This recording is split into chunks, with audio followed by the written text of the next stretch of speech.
In Norse mythology, Jormungandr, also known as the World Serpent and Midgard Serpent, is a serpent so large and long that it can surround the entire world. According to the myths, the god Odin, who via the prophecy about the children of the god Loki, which includes Jormungandr, causing misfortune, cast Jormungandr to the bottom of the ocean. It was actually during this time in which Jormungandr grew so large he was able to surround the entire world, since before he was smaller, but once he was cast to the bottom of the great ocean, he grew and grew until he became the world serpent. While today the idea of colossal serpents is often seen as a fantasy and nothing more than myth, I believe such creature really did exist, and all these ancient myths had some truth to them. During the time of Ragnarok, which if you did not already know, the name of the Norse end times prophecy that predicts apocalyptic events that will happen before the world comes to an end. Jormungandr is foretold to be defeated by the Norse deity Thor. It is even stated that during the end times, Jormungandr will rise out of the ocean, then cause trembling of the earth and massive waves. Now what does that sound like? These myths parallel what is called the Ring of Fire, or the Pacific Ring of Fire, which is located at the bottom of the ocean and surrounds much of the world. Just like Jormungandr. The area is noted for its unusual occurrences,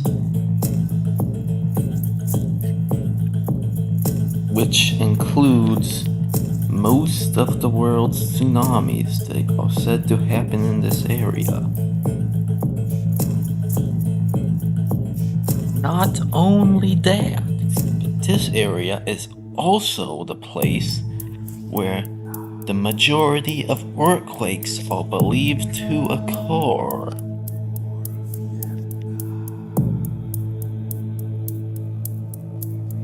It is also the place where 60% of active volcanoes are said to occur, which are thought to be caused by all the earthquakes in the area.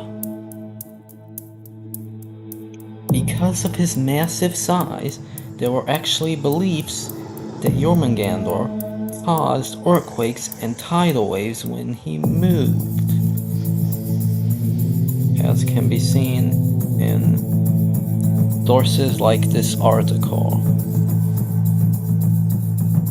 Now, tidal waves are very similar to tsunamis, so the facts of many earthquakes and tsunamis happen in the Ring of Fire means that the Ring of Fire is actually Jormungandr. In other sources like this, it is said Jormungandr will cause these tidal waves during the time of Ragnarok.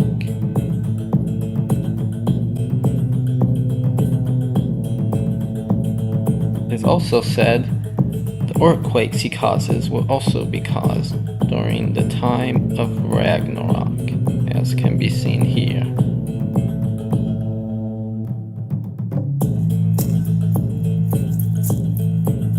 Therefore, this proves all these earthquakes and tsunamis are not caused by what mainstream science teaches us, but actually the result of the world serpent Jormungandr. Now, while it is possible the volcanoes in this area are caused by a result of the earthquakes in this area, like what mainstream science teaches, another possibility is that they are caused by Jormungandr another way.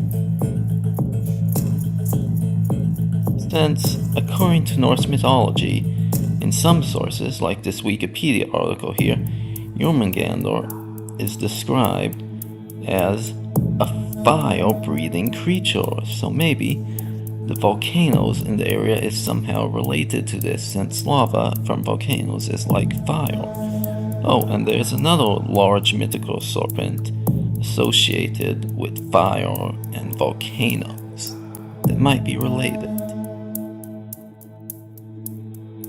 We are taught by mainstream history that the Norse Vikings did not have the technology to go to the bottom of the ocean or see the bottom of the ocean. So how could they have known there was something that looked like Jormungandr that causes earthquakes and massive waves existed at the bottom of the ocean?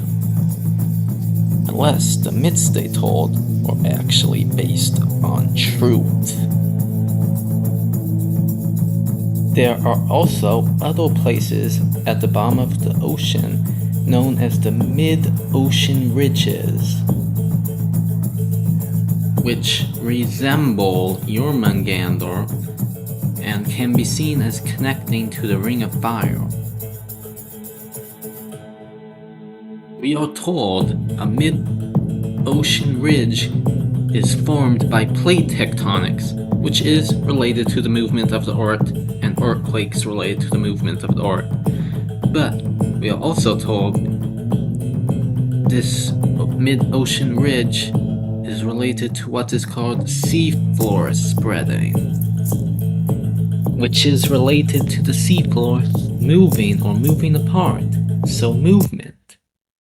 And we're not just talking about small movement, we're talking about large movement, like what can be seen in these pictures of the whole seafloor moving apart. And this is even said to cause what is called continental drift and plate tectonics, which is said to move entire land masses or continents along with the seafloor. Something big enough to move all this will need to be huge, like Jormungandr. We've got places like the Nazca Plate, where we are told there's actually new crust that emerges from spreading cells along this place, and it even moves 2.3 to 3.9 inches per year. So it's just something massive needs to be able to move all that. So it must be Jormungandr. It is actually said that the ocean floor is moving, and it moves up to 6 inches a year. Not only that, but we are told that the continents of the Earth and the land of the Earth is moving too, even in modern times, in ways related to plate tectonics, which is related to earthquakes. So maybe Jormungandr moves the seafloors, and since the seafloor is connected to the lands of the Earth, it also is moving the lands of the Earth too. Some theories suggest Jormungandr is actually holding the continents of the world together, and if he were to move, like is predicted to happen in Ragnarok, continents will start splitting apart and sinking into the ocean. It could very well be true that this is related to the Earth sinking into the sea during the very end of the world at the time of Ragnarok in Norse myth. perhaps you're thinking the ring of fire in these other places don't look exactly like a circle.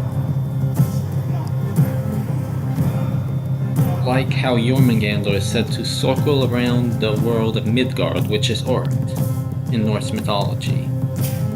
Well,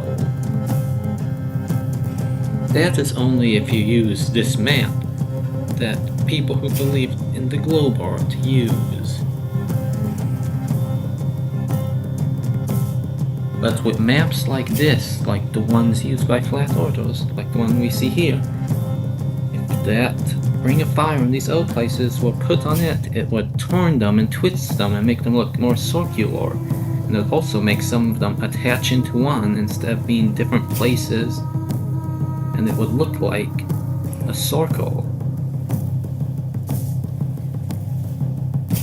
Just like Jormungandr circles around the world in Norse mythology, and the fact he is said to circle around the world indicates Norse mythology depicts a flat circular world like what can be seen in this depiction with Jormungandr surrounding the world with what looks like an ice wall or ice mountain range beyond him.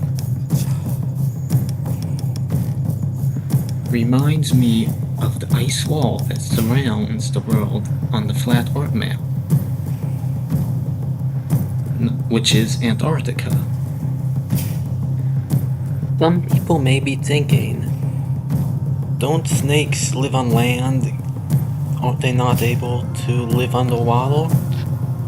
Well, actually, there is a type of creature, or rather multiple types of creatures, called a sea snake.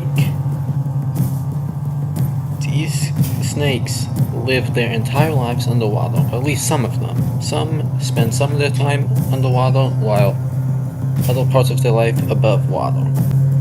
And this is just like Jormungandr, who spends some of his time above water and some of his time beneath water. The fact these creatures exist also is evidence that mythical sea serpents from other mythologies exist too, which are usually described as large snakes or snake-like creatures that dwell in the ocean.